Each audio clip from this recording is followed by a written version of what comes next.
devoted and true. At the end of our journey, on that glorious day, when we gaze into your eyes, we want to hear you say, well done, my good and faithful servant. Enter into my kingdom. You have fought the fight, you have kept the faith, according to my word. Well done, my good and faithful servant. Great is your reward. You have been faithful, now your race is run. Well done, my servant, well done.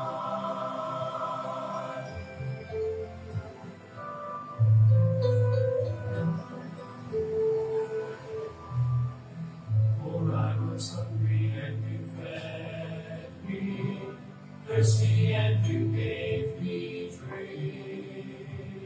You served others in my name. Share the gospel without shame, and you were light in the darkness. You were strength for the weary. You were my messengers to share my gospel of love. Well done, good and faithful servant. Enter into my kingdom. You have fought the fight, you have kept the faith, according to my word. Well done, my good and faithful servant. Great is your reward. You have been faithful, now your race is run. Well done, my servant, well done. Well done, my servant, well done. Well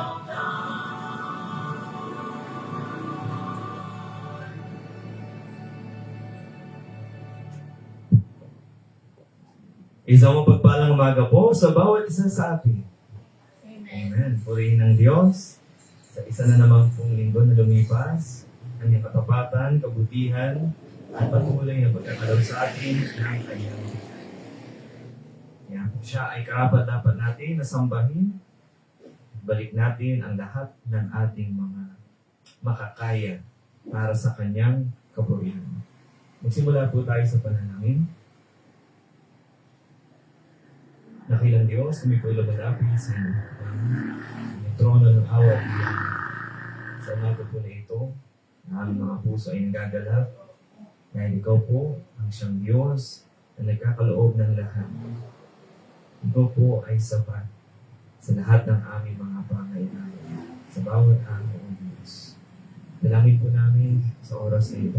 Ihanda po kami sa pagsamba ng aming mga puso at isip. Patuloy kami linisin ng inyong banal na dugo sa pamagitan din po ng inyong salita. Ay patuloy ba't na baguhin ng aming mga isipan ang mga nilalaman nito. At patuloy kami, O Diyos, na maging kagaya mo. Sa bawat araw na lumilipas, ay makita po sa aming buhay sino ikaw na aming sinasamba at dinadating ng aming Panginoon na tagapagligtas. Dalangin din po namin, O Diyos, ang aming mga kapatid. Ikaw po siyang gumabay sa kanilang landas. Ilayo po sila sa anumang sakuna o anumang panganib na maaaring mangyari. Ikaw po, Panginoon, ang magbigay ng kaligtasan sa kanila po paglalakbay. Patuloy na bawat isa po sa amin ay patuloy na maging mahagap naging masipag, matyaga, at patuloy na hinahanap ang inyong kalooban sa bawat araw. Hindi po sa lahat sa aming pagtitipon ngayon ay ikaw po ang karapat-dapat namin na sambahin. Ibalik po namin ang pinakamataas ng pagsamba, pagdakilan, at pagkilala sa inyo kabutihan. At bilang man ang Diyos ay mananatili na tapat at totoo ang iyong mga salita na aming pinangahawakan, at sa darating na panahon ay naniniwala po kami na ikaw ang tutupad sa lahat ng mga bagay sa iyong salita. Sa oras po na ito ay pag-ibigay at tutupan sa pamamagitan ng banal na Espiritu na siya magbibigay po sa amin ng patunawa, karunungan at katalinuhan. Sa ito namin ibinabalik ang lahat ng papuri at pasasalamat sa matamis sa pangalan ng aming Panginoong Hesus. Amen. Nagpapatuloy po tayo sa pag-aaral ng ating ng salita ng Diyos. Kaya napakainam po na tayo ay maging handa ang ating mga puso at isip at ang ating mga sandata, ang tools. Kailangan na meron tayong daladalang mga panulat. Ball pens, papel, dahil ito po ang ating ginagamit sa pag-aaral, hindi lamang po sa araw na ito, kundi sa bawat araw. So bakit po natin sinisimulan ang isang araw? Sa bakit? Marami sa atin ang nagtatanong, bakit pa kaya ako nag-aaral? Bakit kaya ang hirap ng buhay? Bakit kaya pinagdadaanan ko itong pagsubok na ito? Bakit kaya ang tagal kong matuto? Bakit kaya sila ang bilis nila? Bakit nandoon na sila? Ako nandito pa rin. Marami po tayong tanong. Pero napakahalaga po niya na ating alamin. Dahil lahat po nangyari may purpose. May dahilan ng Diyos kung bakit niya tayo pinapadaan sa iba't ibang mga pagsubok. Kung ating mapapansin, hindi pare-parehas ang sitwasyon natin. Walang parehas sa sitwasyon. Hindi po pwede nating sabihin na kaya mo rin yan. Pinagdaanan ko na yan. Totoo po yun. Na madali nating sabihin. Pero iba-iba talaga ang kakayahan na binigay sa atin ng Panginoon. Maaaring para sa akin ay madali lang. Pero para sa iyo mahirap. Bakit? Kasi po ito yung paraan ng Diyos na matuto tayo. Hindi laging madali. At masasabi nga natin, hindi talaga madaling matuto. Kailangan muna nating paghirapan. Kaya nga po gaya sa eskwelahan, ay kailangan talagang mag-aral tayo ng matuto. Huwag na natin gayahin yung mga bulak-bul o yung mga tambay lang. Chill-chill lang. Alam niyo po, sa eskwelahan, ikaw ay pumasok na dyan. Huwag natin sayangin ang oras. Gamitin natin ang wasta. Kasi makikita mo, iba't ibang circles yan eh. Iba't ibang grupo. Meron diyang ibang mga estudyante talagang nagsusumikap sila. Nagsisipag talaga. Pinaghihirapan nila. Kasi alam nila na ang future ay darating, mabilis na. Yung pinaghirapan mo na ngayon sa eskwelahan, darating ang panahon, hindi mo na paghihirapan. Kasi alam mo na, kaya mo na.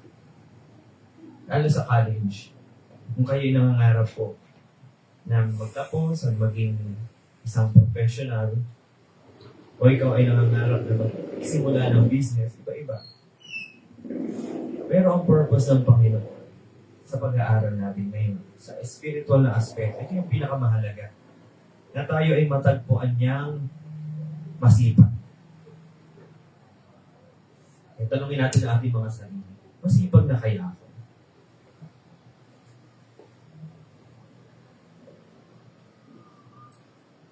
Kung masipag na tayo, dagdagan pa natin. Pero bakit nga po tinatamad tayo? Yun ang totoo. Sabihin natin, nakakatamad talaga mag-aaral. Hindi natin mapipigilan yun sa bawat araw. Ang ating mga sarili, napapansin mo, ayaw natin mag-aaral. Kasi mahirap. Anong gusto natin? Madali. Gusto natin, nood na lang tayo, masaya. Yung napapasaya tayo agad. Gusto natin ngayon na mismo. Masaya na tayo ngayon. Ang tawag natin yan ay instant gratification.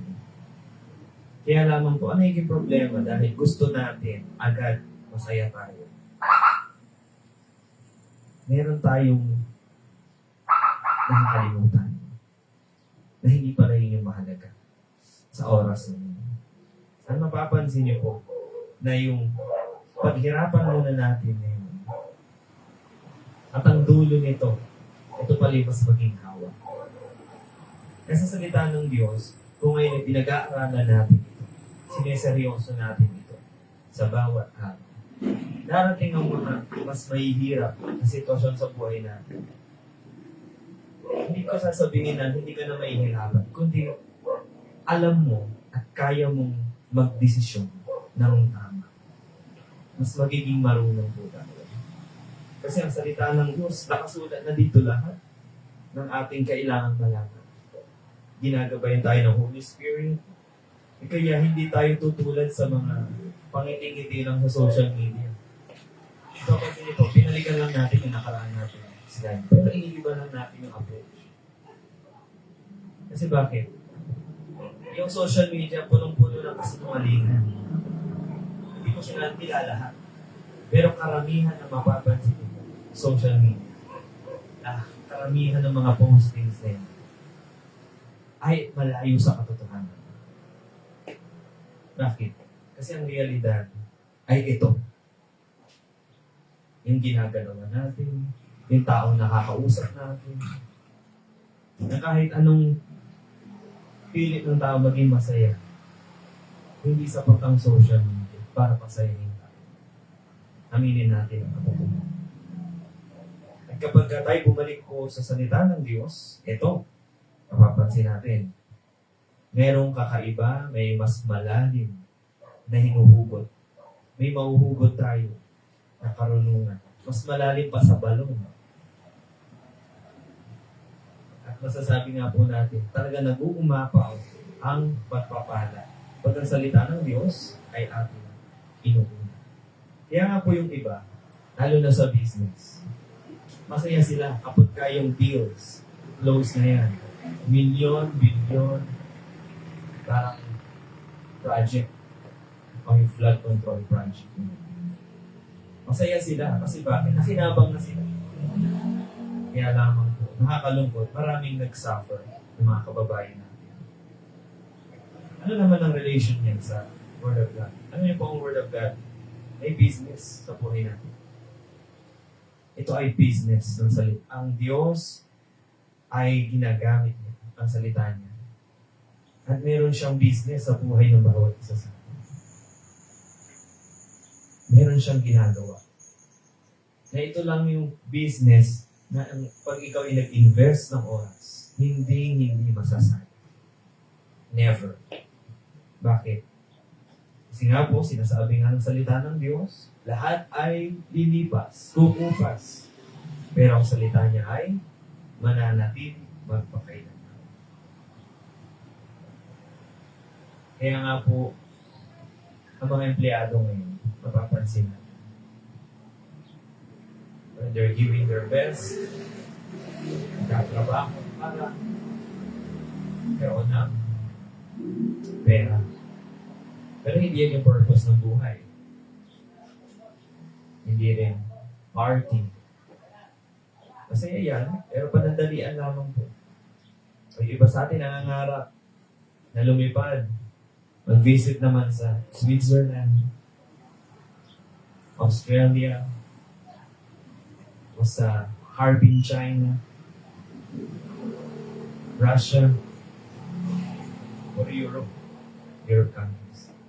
Kakaiba. Bakit po? Kasi, ang tao hindi na masaya dito sa bansa niya. Pero sinusubok nga po tayo ng Panginoon.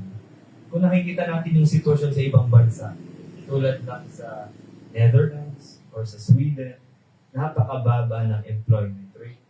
Yung maraming libre, mayaman yung bansa. Dito sa bansa natin, pinukumpara natin. Hirap.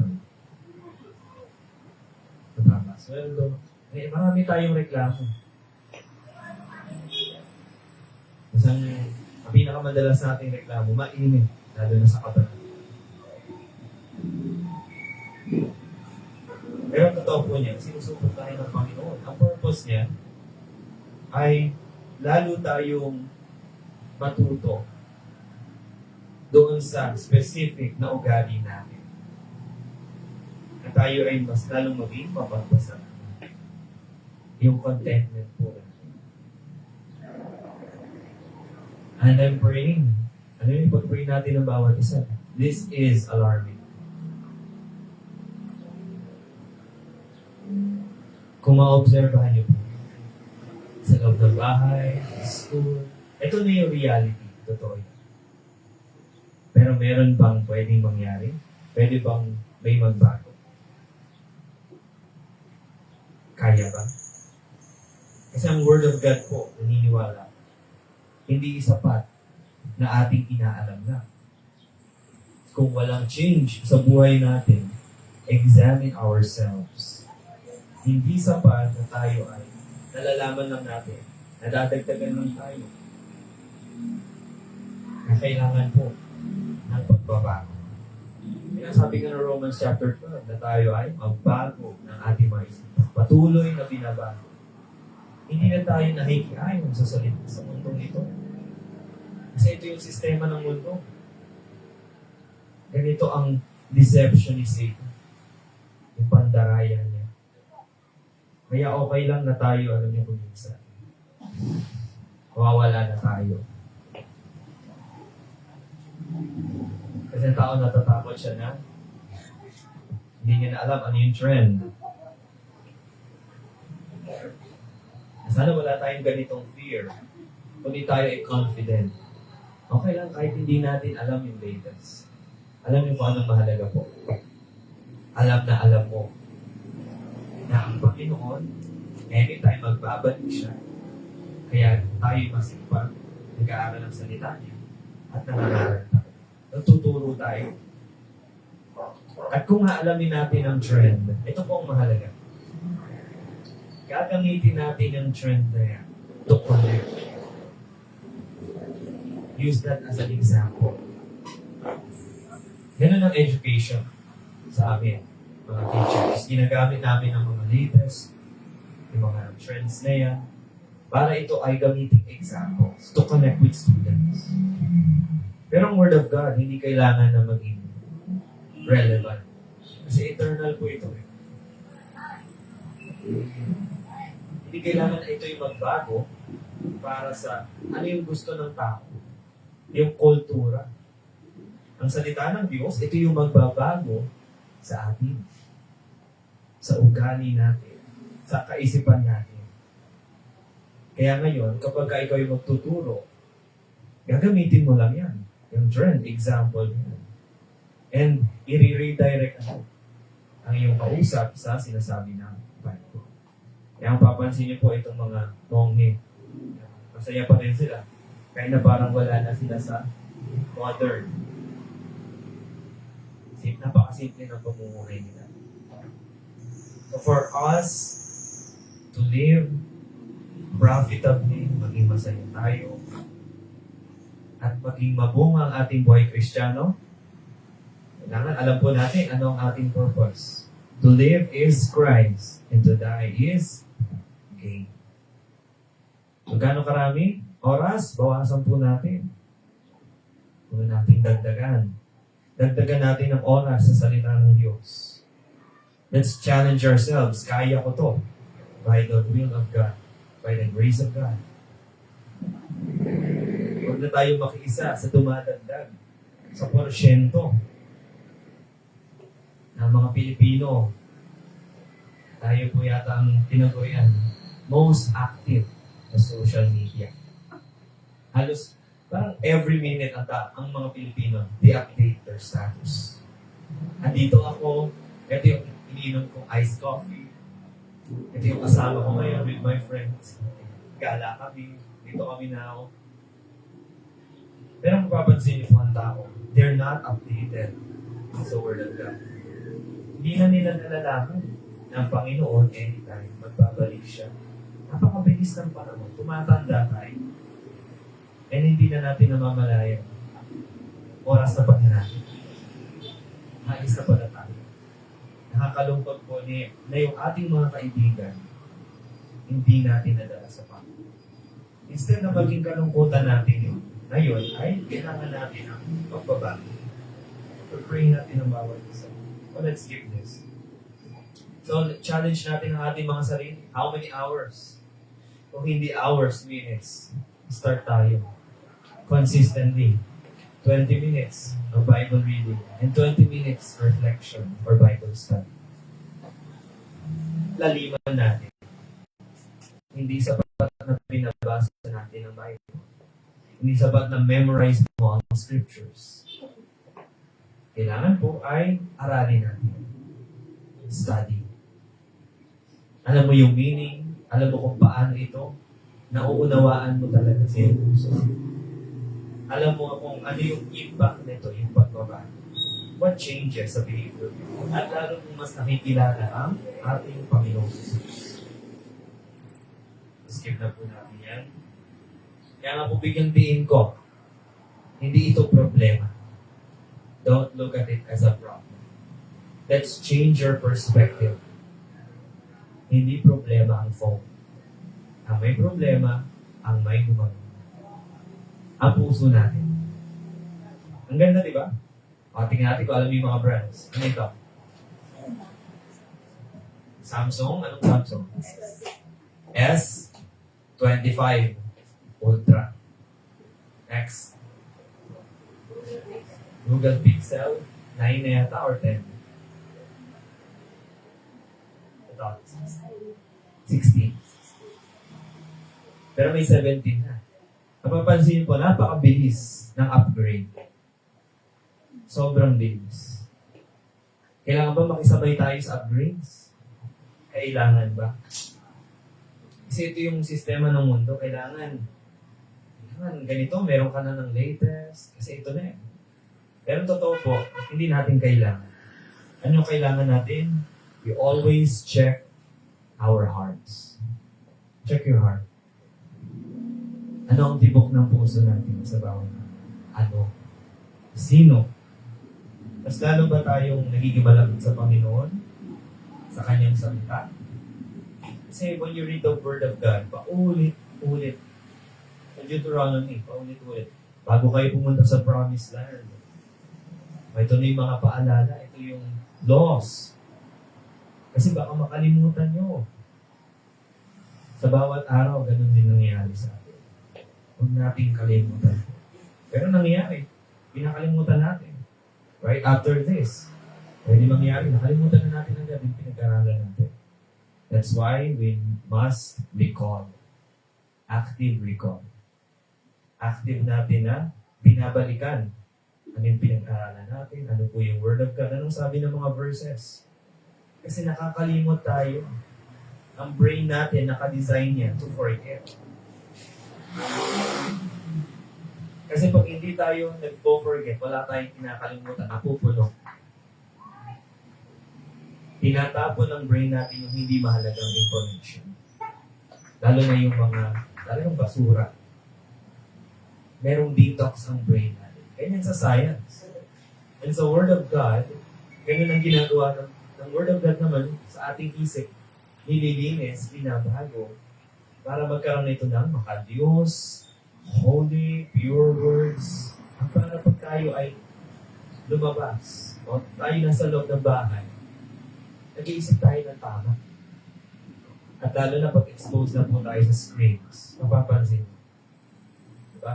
Nasasagap na natin ang iba't ibang virus, disease. Yan ang sakit. Akala natin ang sakit ay yung physically lang. Nakahiga tayo, may nilalagnat tayo, may sipon, ubo. Hindi yan lang yung sakit. Physical yan. Ang sakit talaga ng tao ay mas malalim, spiritual. Isip. Ang puso. Kaya kung papansin nyo ngayon, ang psychology, sobrang sumisikat, skyrocketing yan. Bakit? Kasi, ang tao, talagang matagal na may sakit sa isip, sa puso.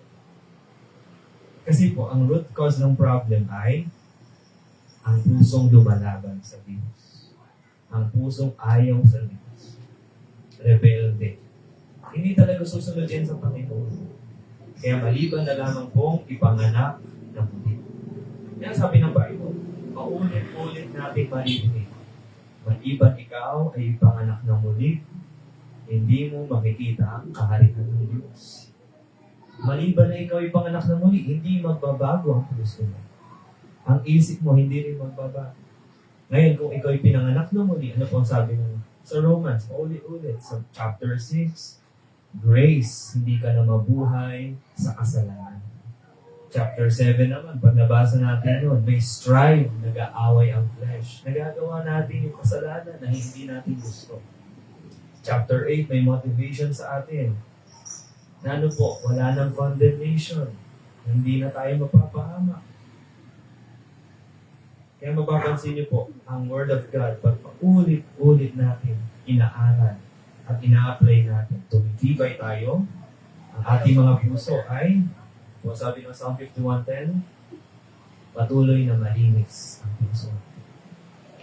Ipalinis natin sa Panginoon and renew a right spirit within.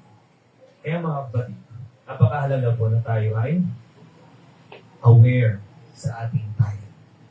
Our time is one of our precious assets. One of our most precious treasures. Hindi natin may babalik ang oras na nawala. Wala na. Tapos na. Yung oras, yung pagkakataon, na sana sinasabi natin nakapagbasa ako Bible, sana nag-pray ako, sana ganito ang ginawa ko, inaral ko pa ang Bible, wala na po yung tapos na. Ngayon ang mahalaga ay, sabi ng Bible, redeeming the time. Ang tao ay sumasama lalo, hindi na natin mapipigilan po yan. Katotohanan yan ng Bible. Na habang lumalala, habang dumarami, mas tumitindi ang kasalanan. Kasi ang Panginoon ay magbabalik. As in the days of Noah, mapapansin niyo po, ilan naman naligtas? Let's quiz. Ilan ang naligtas sa panahon ni Noah? Are you sure? Paano yung bilang ng mga animals? Huwag niyo na po bilangin yan. So, ang tao na naligtas sa panahon ni Noah ay 8. Bakit? 8 lang ang nagsisi. 8 lang ang may takot sa Diyos. Sa panahon kaya natin ngayon, ilan kaya ang may takot sa Diyos? Ilan kaya po ang lalapit sa Panginoon, hihingi ng tawad, at patuloy na aralin ang salita. Ibig sabihin, hindi na magpapatuloy sa kasamaan. Kaya ito mahalaga rin po ay tinuturo sa atin na Bible. Walk in wisdom toward them that are without, redeeming the time. Sa paglabas natin, tao ay nakatingin na ating ugali. Paano natin sila itrato? Paano tayo magsalita? Yung paano. Kasi kahit anong ganda po ng sinasabi natin, pero kung paano natin sinasabi, nang wawasak na pala tayo ng buhay. Hindi na pala maganda yung epekto.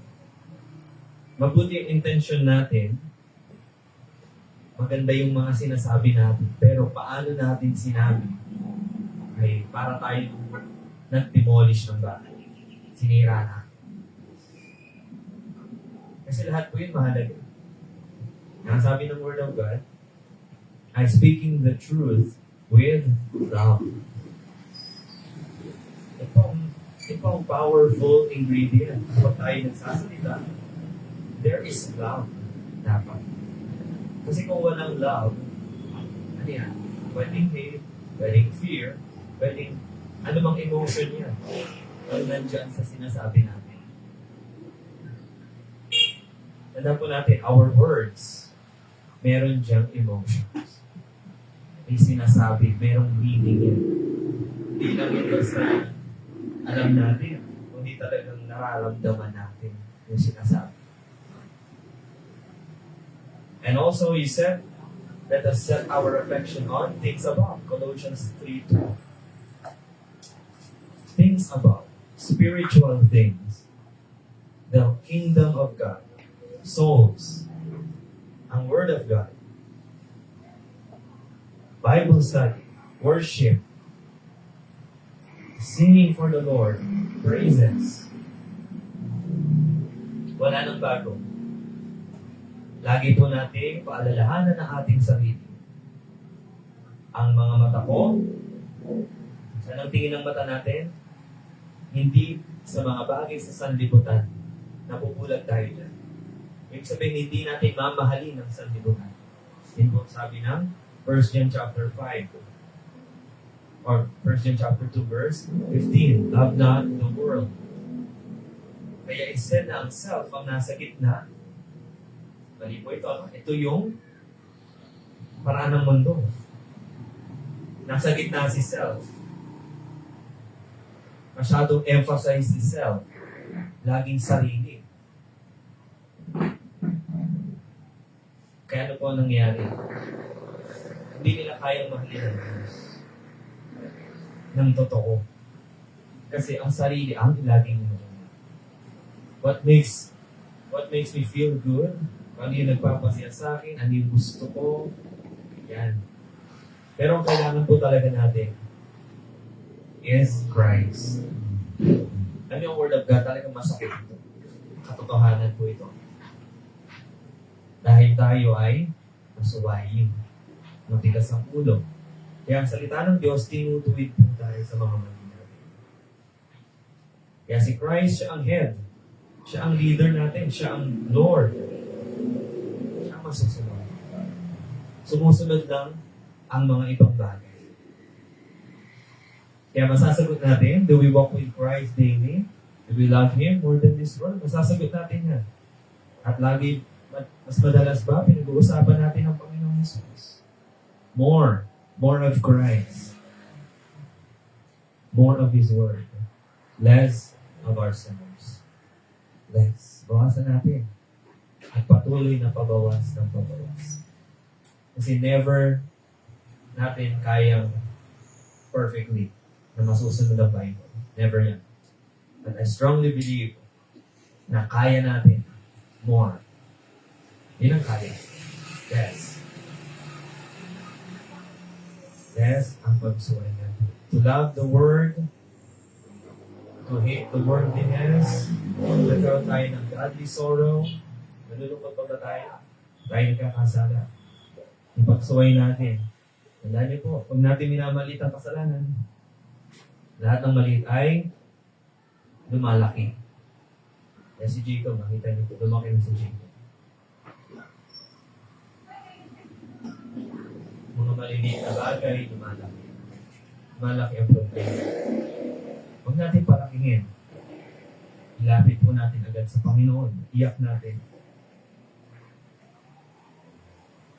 Sa nakaraan ay atin pong tinalakay ang salitang mystery.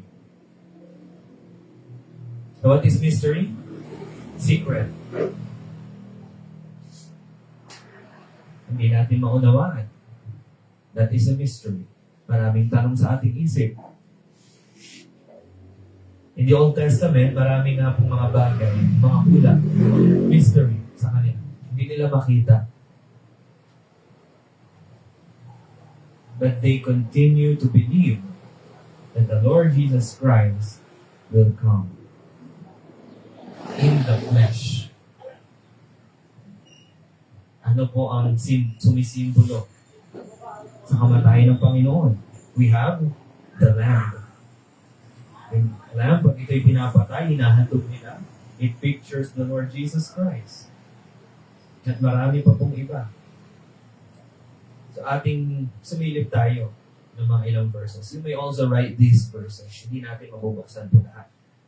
Tingin tayo ng isang verse. Let's open Matthew chapter 13, verse 11.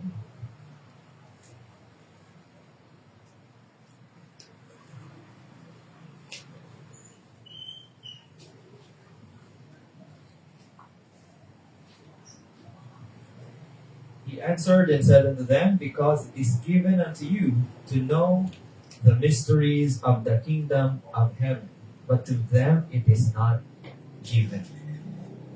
So, Panginoong Isus, siya po ay nangangaral mga oras na ito.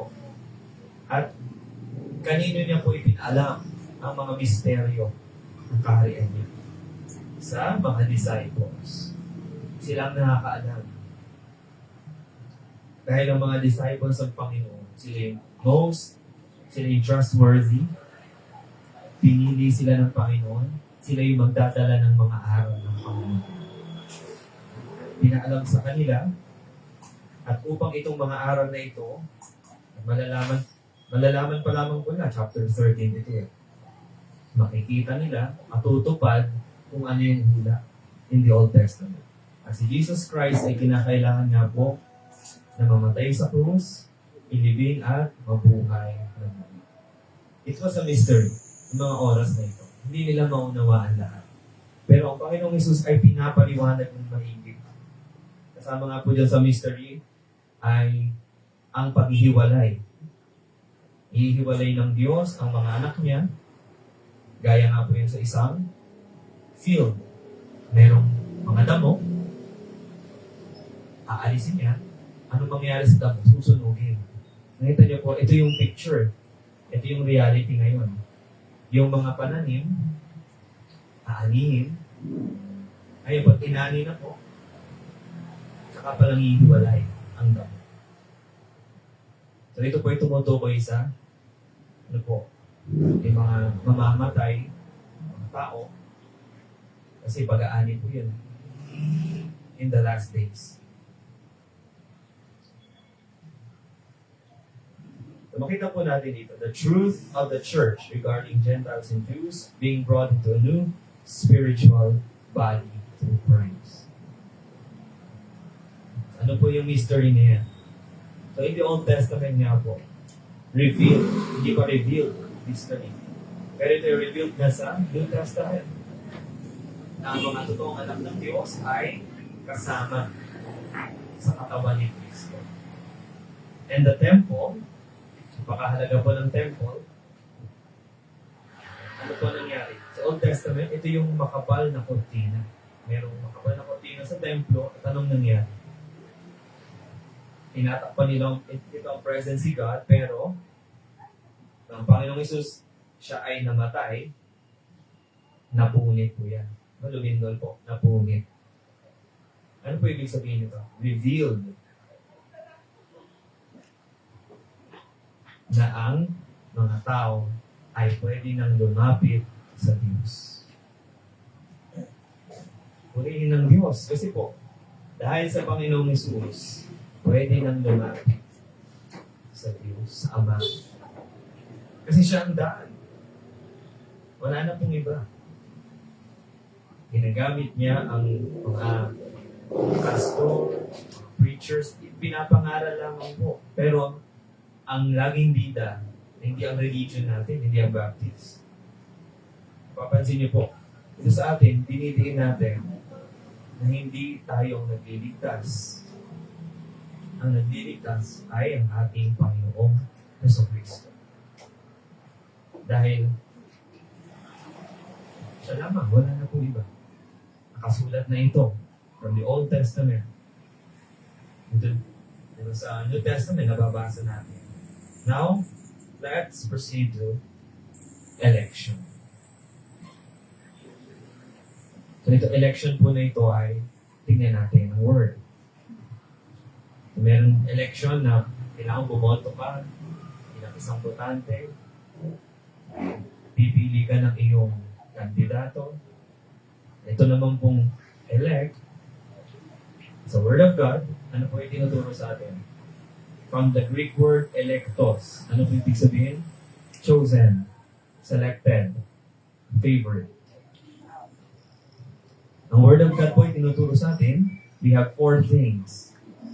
Number 1, ang Panginoong Isus. 1 Peter chapter 2, verse 6. Buksan po natin. Jesus Christ is, tinatawag siyang the chosen one. Nag-iisa lamang po siya, the anointed one. Tagapagligtas. Ano po ang sabi?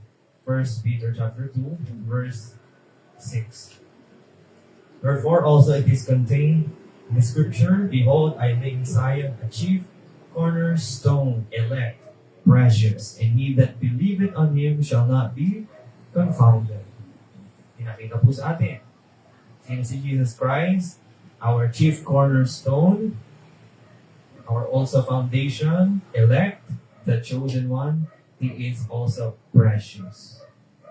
Yan, sino man pong manampalataya sa Panginoon ay hindi malilito. Yan po sa confounded. Hindi malilito. Alam mo ang totoo, mabubuhay ka sa katotohanan. Hindi ka magpapadaya sa mga kasinungalingan ni Satanas. Mabuhay tayo sa sinasabi ng Word of God. Next, number 2, 1 Timothy 5:21. 1 Timothy 5:21, and then po sabi dito, I charge thee therefore before God and the Lord Jesus Christ and the elect angels, that thou observe these things without preferring one before another, doing nothing by partiality. From this verse, the angels na tinutukoy po dito ay ang mga ligtas. Hindi na sila hinatulan. Pinili sila ng Panginoon. Dahil ano po, hindi sila sumama kay Satan. Ito nangyari po yung rebellion sa langit, sa pangunguna ni Satan. Inaway niya ang Diyos, lumaban siya, pinalaya si Satan, at may mga sumamang mga anghel. Kaya tinawag silang mga demons, fallen angels. At yung mga nanatili sa Panginoon, sila is secured, hindi na sila lalaban, at sila rin po ay mananatiling faithful. Pinili nila ang Panginoon, at sila ay pinili ng Panginoon. 3 God's election of the nation Israel. Romans 9, chapter 9, verses 9 to 13. Ano po natin? Ang Israel, ito pa rin ang chosen nation ng ating Panginoon. At dahil sa bansang Israel, ano po ang nangyari? May naligtas sa bansang Israel, mga disciples ni Jesus. May mga tao na naligtas din, binangaral nilang gospel, kumalat, Europe, Asia, nakarating na Amerika, nakarating sa ating bansa. Kaya po rin pong Diyos, na dahil sa kanyang piniling nation, nakarating sa atin ang pagpapala ng kaligtasan. We have our blessed hope, our salvation, because of the chosen nation. Because of the Lord Jesus Christ. Pinili niya si Abraham, tinawag niya, sumunod si Abraham, pinili niya si Isaac, hindi si Ishmael, si Jacob, at hindi si Esau. And number 4, sino po ang mga elect? Those who receive salvation in Jesus Christ. Sign po natin Matthew 24, verse 20. Ito po isa sa mahalagang aral na tinuturo sa ating ng Bible.